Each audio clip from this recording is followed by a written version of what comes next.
Bom, Nelson, você disse que o Cavalcante, o Amaro, tinha sido advogado em Albany. Ele estudou em Albany. Então, ele foi exposto à ideia de três poderes independentes, etc. e tal, e tudo. A observação sua é apenas que não foi Rui Barbosa que trouxe para a Constituição. Foi ele. Mas ambos foram expostos à mesma ideia. Só que um soube executar e o outro não. Tá, ok. Mas, ou seja, essas observações de Nelson são importantíssimas, porque não se trata apenas da questão política, se trata de ver como a questão política se traduz no Brasil. E não basta ter modelos internacionais, porque aqui elas podem ser capturadas de outras formas. E aqui a gente se confronta com duas versões.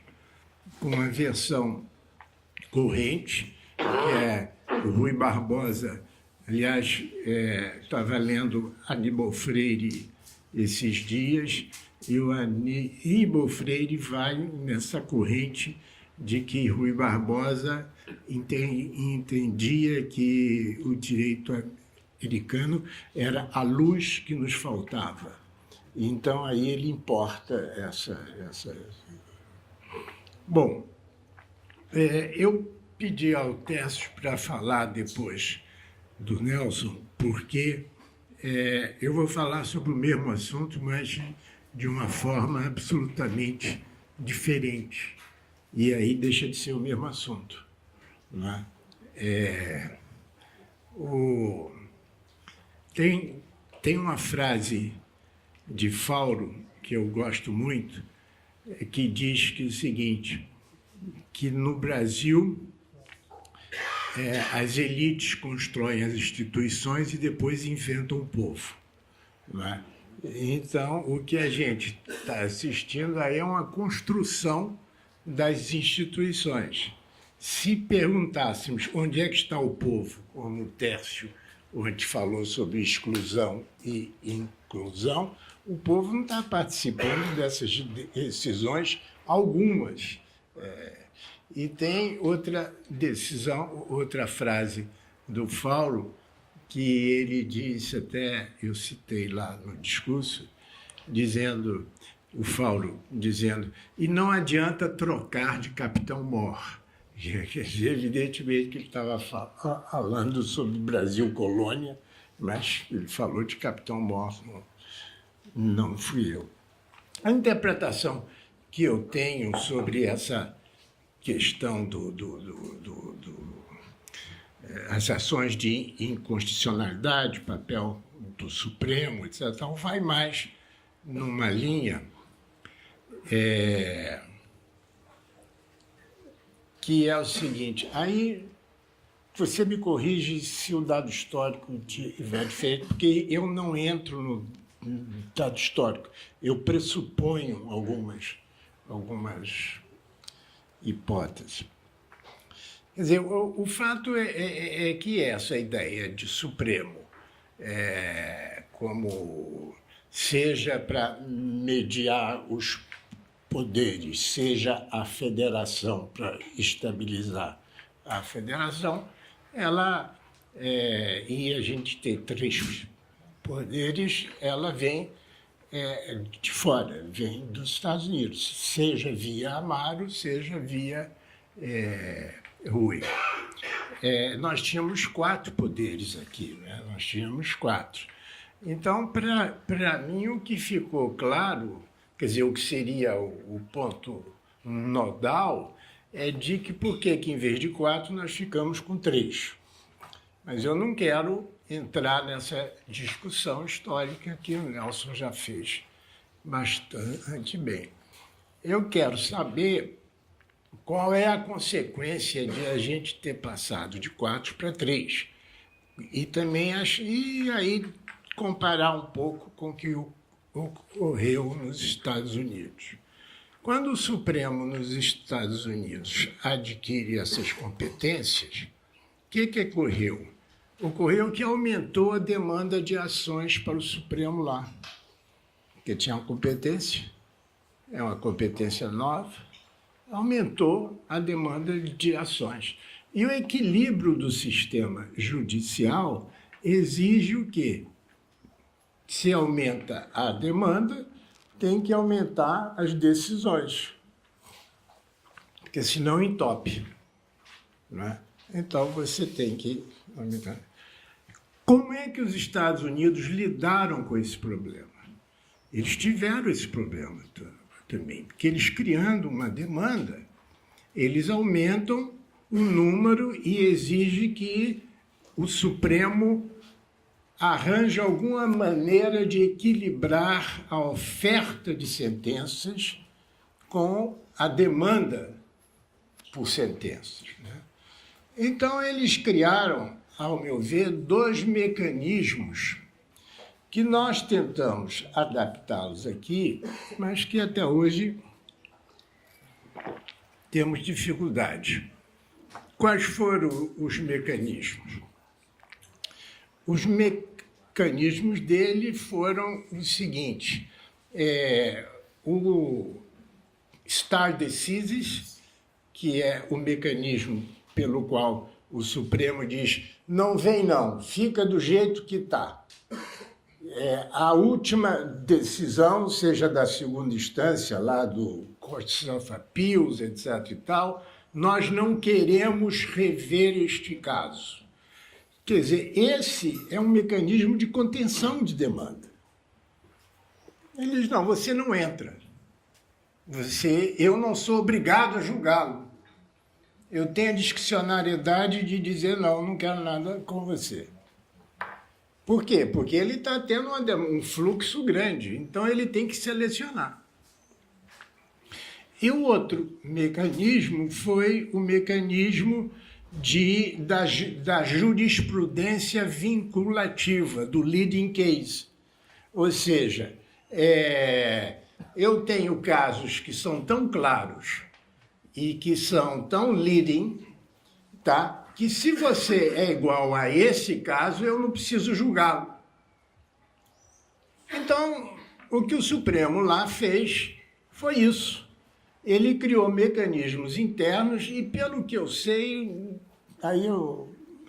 não foi por lei nem nada, foi por desenvolvimento próprio dele de autodefesa. É como se tivesse sendo vítima de um ataque de vírus, etc. e tal, e o organismo cria seus mecanismos de autodefesa. Tanto que as pessoas dizem ainda hoje que o Supremo lá só julga 70 casos, 80 casos ao ano. É verdade, mas ele recebe 800. Ele recebe 800 ou mais por ano. E aí ele filtra. Vocês não, e aqui. E aí ele consegue um equilíbrio do sistema. Quer dizer, então esse é o meu primeiro ponto. Com essas ações, seja via Amaro, via essa modelagem que foi feita, você aumentou a demanda e eles conseguiram equilibrar através de procedimentos internos do Supremo, de modo que a demanda, a oferta de sentença equivale à demanda. Então, esse é o primeiro ponto. O segundo ponto é eu estou tentando ver se distingo uns conceitos que tem muita confusão na doutrina, que é incerteza, insegurança, imprevisibilidade. É usado de uma forma, cada autor usa de uma forma diferente. Então, eu estou tentando propor o seguinte: a sentença é uma decisão. né? Para eu tomar uma decisão, eu preciso de regras administrativas que organizem essa decisão. Então, eu preciso, assim, qual é o juiz que vai decidir, qual a data, qual isso, etc, etc. Então, eu tenho que ter uma previsibilidade administrativa. Se a Sônia não tivesse dito que o jantar é às 9 horas, a gente era uma imprevisibilidade absoluta. Se não tivesse dito que eu tenho que me sentar ali ou cá, então você tem a imprevisibilidade administrativa. É o primeiro ponto para a decisão, não é? O segundo ponto para decisão é que a imprevisibilidade administrativa não ameace a incerteza judicial da decisão. Porque o poder do juiz não está em Constituição, não está em nada. O poder do juiz está num simples fato: você não saber como ele vai decidir. É isso. Se você souber, você bota um enter lá e acabou. Então, o poder depende de uma incerteza razoável. Então, a incerteza faz parte do poder de decisão. Agora, essa incerteza ela é regulada, não é? Ela tem que ocorrer dentro, ou seja, tem que ser com base na Constituição. Eu não posso dizer que é com base em tantas emoções de Roberto Carlos. Então, tem algumas regras. E o terceiro, quer dizer, a consequência da decisão minha é a segurança ou insegurança econômica, social, etc. e tal. Então, eu distingo a imprevisibilidade administrativa, a incerteza judicial e a segurança social. A segurança é a consequência, Nelson, da aplicação do direito. Aí vem o nosso Luhmann dizendo que se o direito não assegura a paz, assegura a segurança, enfim, ele não cumpre a sua função. Então, a insegurança dos contratos é a insegurança da consequência dos contratos. A incerteza é do texto e a imprevisibilidade é da gestão. Bom, tem muita gente que está contestando isso, mas acho que está claro para eu avançar. Bom, então, volto para o problema meu inicial, que é o seguinte: foram dadas essas competências ao Supremo, lá e cá. Lá eles autorregularam. E aqui o que houve? Aqui eu tenho os dados, 6 mil processos por ano para cada ministro. Eu tenho um estoque de processos imensos. E que a gente pensa que o problema é dos ministros, mas é da modelagem do sistema. Quer dizer, o Supremo aqui não se autodefendeu para produzir decisões com a mesma demanda por ações.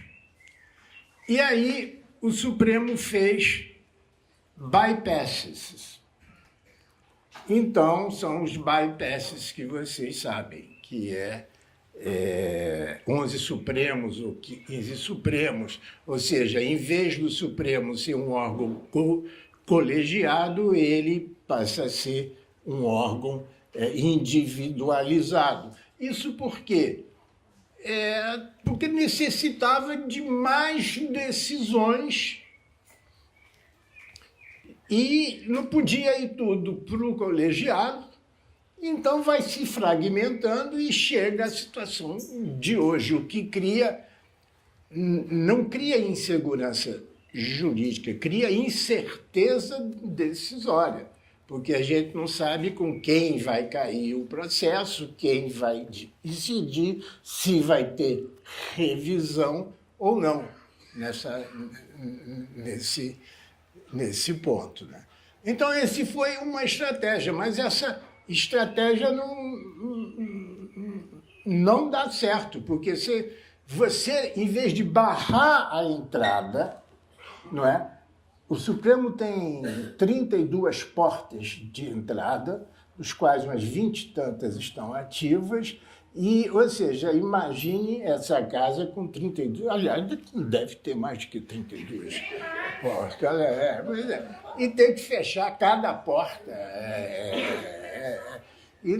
Então você vê essa coisa toda.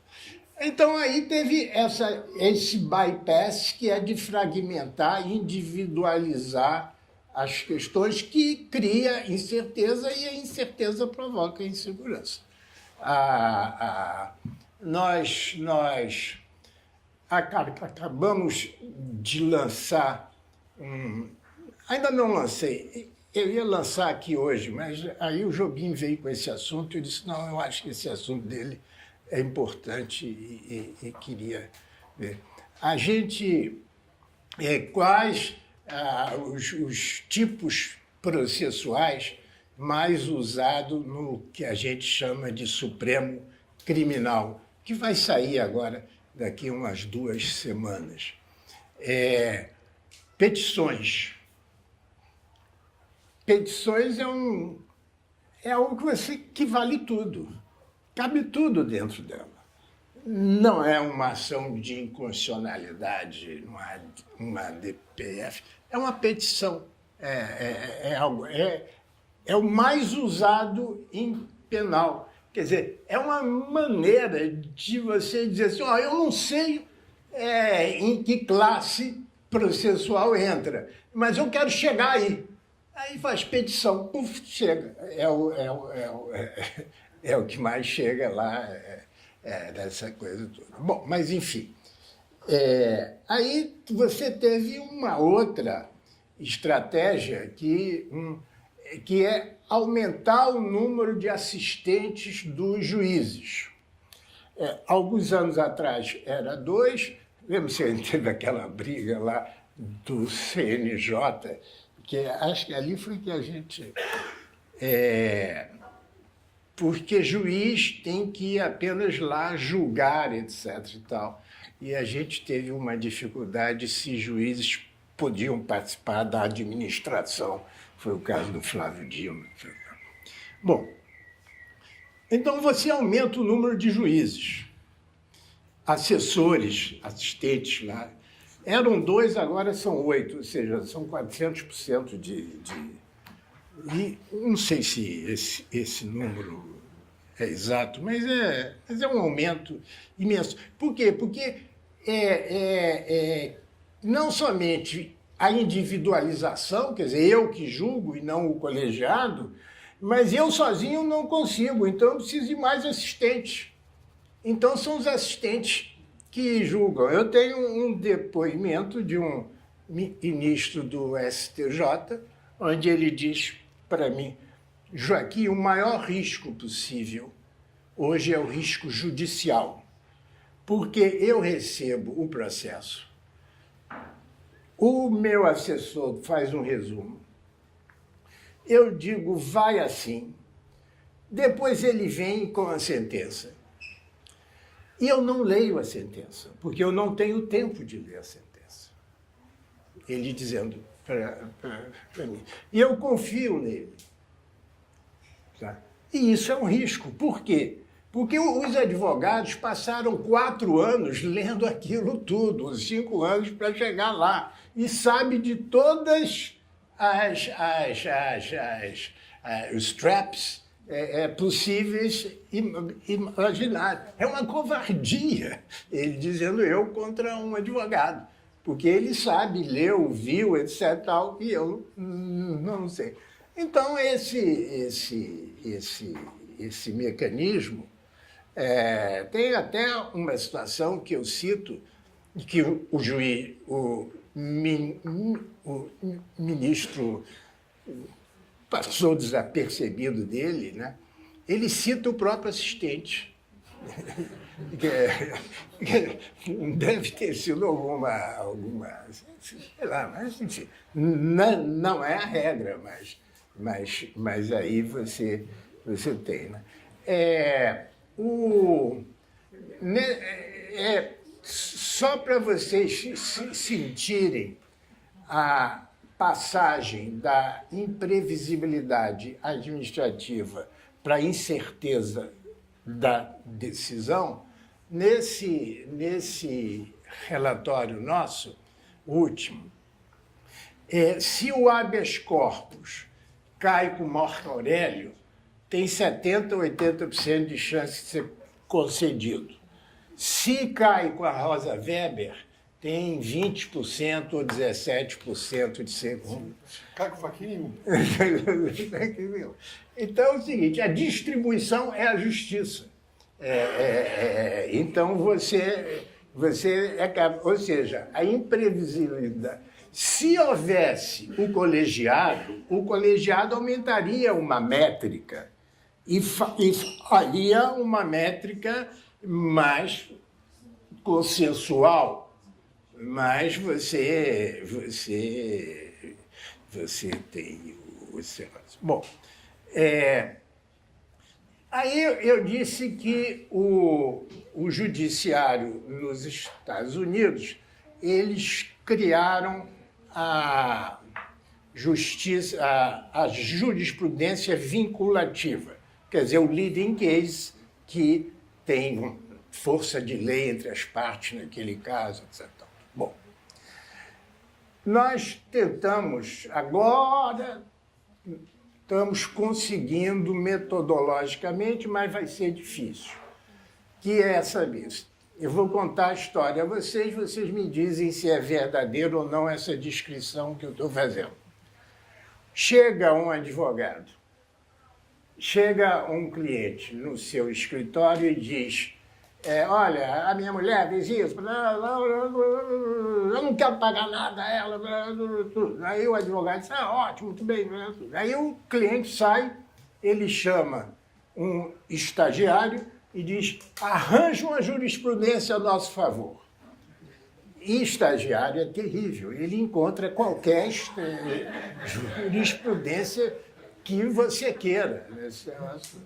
Acontece que a mulher foi a outro advogado. E chegou lá e disse assim, eu quero uma pensão de 70 mil paus por mês, etc. Tal. Sai e o advogado chama, arranja uma jurisprudência a meu favor. E o outro estagiário arranja.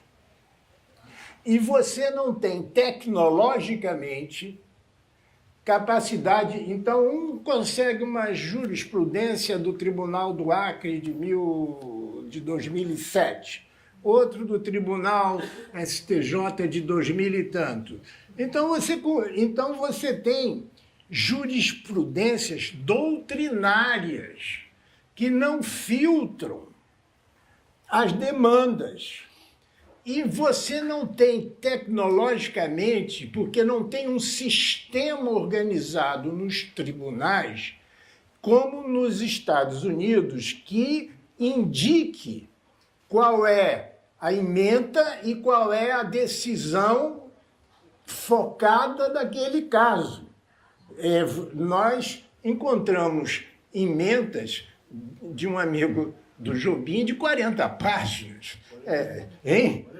De 41. Quer dizer, não dá para comparar, ou seja, tecnologicamente isso não funciona como um filtro.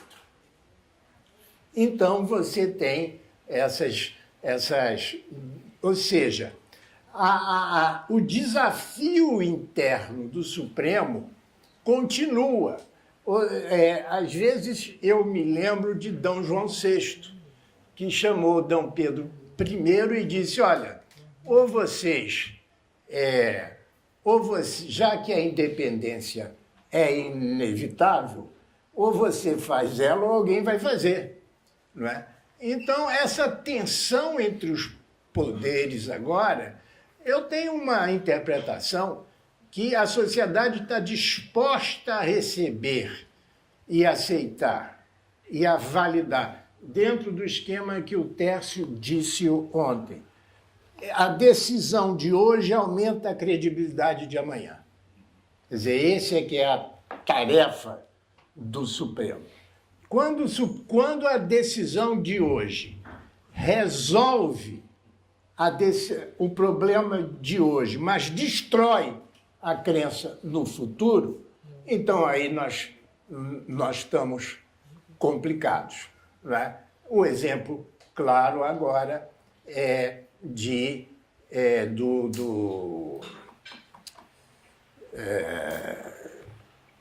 oh, meu Deus. Hein? Fala em voz alta aí, Viviane. Não, indulto não. A remuneração, o auxílio, moradia. O que houve com o auxílio? Está aqui um personagem que atuou. Quando nós entramos no CNJ, decidiu-se que todos esses penduricalhos, que hoje em dia fila, iam ser incorporados no salário e acabavam, inclusive o auxílio moradia. Jobim fez um levantamento e tinha, eu me lembro que era 30 e tantas tipos de auxílios, de subvenções, etc. Uma delas, do Rio Grande do Norte, se não me engano, era se o juiz tivesse título universitário, ele ganhava um plus a mais. Não foi isso? Bom, Curso superior. aí o que a gente fez? Proibiu. Os tribunais faziam isso via resoluções internas. Quando fazia via resolução interna, chegava rápido ao CNJ, e o CNJ barrava. E aí o Tribunal do Rio de Janeiro, com o ministro Sveita, e que era o Sveita, o Sérgio Cabral, o Cláudio Lopes e o Pisciani, era o conjunto. Em vez de fazer por resolução, não foi isso? Fez por lei. Por quê? Porque a resolução em 6 meses era barrada pelo CNJ. E por lei demorou quantos anos? O Ministério Público também se interessou. Também é Ele não entrou com nenhuma demanda. Ninguém entrava com demanda. O advogado não entrava, o AB não entrava para não conflitar com o tribunal. E aí ficou aquele negócio. Enfim, até que alguém entrou. O Tribunal de Contas estende para ele também essas vantagens. Então, alguém entrou e foi para a justiça. Eu te darei o céu e meu amor também. Por quê? Porque entrando na justiça demoraria, como demorou agora o quê? 6, 7 anos, 8 anos, hein? Bom, demorando 8 anos, o que acontece? Você recebe durante 8 anos. E se no final for dito que é inconstitucional, o que acontece? Você recebeu de boa fé. Então você não devolve. Então o seguinte, não tem nada melhor do que uma imprevisibilidade de gestão para conseguir determinado tipo de causa. Se o Supremo, não sei se já decidiu isso, vier a decidir agora, convalida todo o dinheiro que foi anunciado pelo CNJ que era inconstitucional. Quer dizer, isso é que eu chamo de lei temerária. Ou seja, você cria uma lei para perder. Isso tem muito na área fiscal. Prefeitura não tem dinheiro, cria uma lei, recebe recursos, não é? E nem todos os constituintes vão para a justiça, e nem todos vão ganhar. E quando a prefeitura perder, o saldo dela vai ser tudo. Bom, hein? Vira precatório, isso tudo. O sentimento meu, encerrando, e aí encerrando um pouco, entrando na área de Dr. Kutait, ele fez uma pergunta sobre legalidade ou praticidade, etc. No Brasil, ainda a teoria discute o que não aconteceu. Você só vai ao médico quando você tem uma dor, ou seja, quando algo não está funcionando. O Brasil tem que conhecer o que não está funcionando. Aí vai ao médico. Aí Dr. Kutait cura. Obrigado.